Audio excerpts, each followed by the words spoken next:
This is TWiT.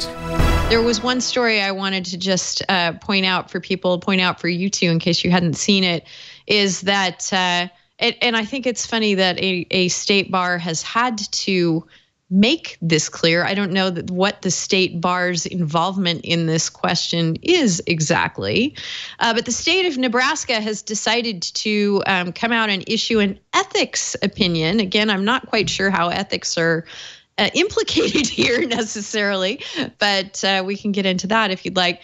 The state of Nebraska has said that lawyers can take payment in Bitcoin. And I suppose if anyone's going to take payment in Bitcoin, we should have asked Bebe if Atrium will, but I'm guessing they might.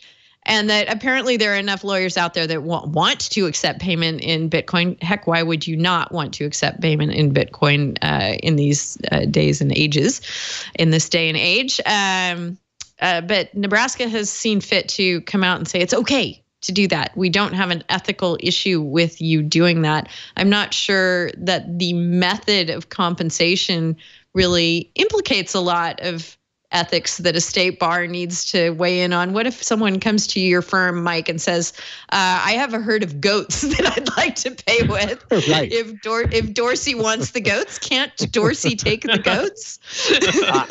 I would think so. I have never had a client suggest that they're going to pay their invoice in goats or chickens or potatoes. I would think it's possible. Yeah. Apparently, state bars do think that this is worth weighing in on, or at least Nebraska. Actually, the article in the ABA Journal points out that Eastern Nebraska is a rapidly growing hub for payment processing and financial technology. Bitcoin ATMs are in use in the area, and the currency is being used on a daily basis there. So it's a hot button issue in Eastern Nebraska.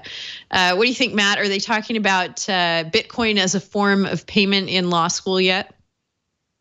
No, but I haven't taken my ethics class, but I kind of doubt that's going to come up, nor the goat scenario, although that would be wonderful. Just talking to lawyers, I've heard lawyers who were certainly working on more personal issues than Mike's dealing with, but they've been offered, sort of like medals and guns and that sort of thing for, I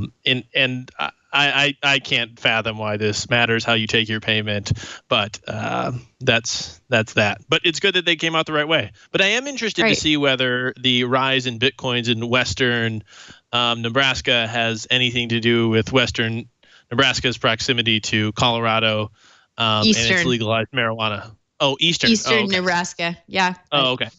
It's not different. Not that big a state, right? It's pretty big. It's pretty big.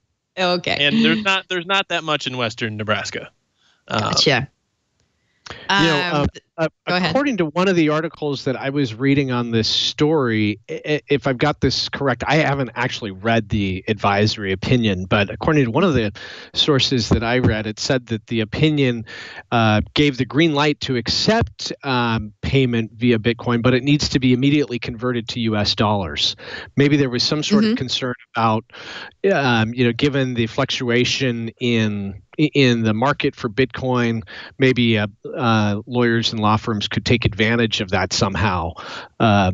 So I don't know.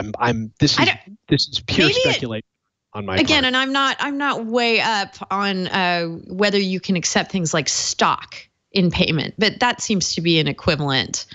Right? Something that would fluctuate in value. Do you have to immediately sell the stock once you've accepted it as payment? I don't think so, if you're allowed to accept it.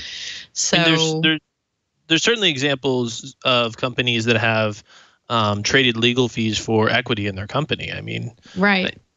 Yeah, that doesn't make much sense. Right. And those goats, they fluctuate a lot in value too. They do. The goat market, highly volatile. All right. Well, I just wanted to point that out in case there was anyone who wanted to pay their lawyer in Bitcoin, or any lawyers who want to start taking it, that the bars of the land are starting to consider how that works.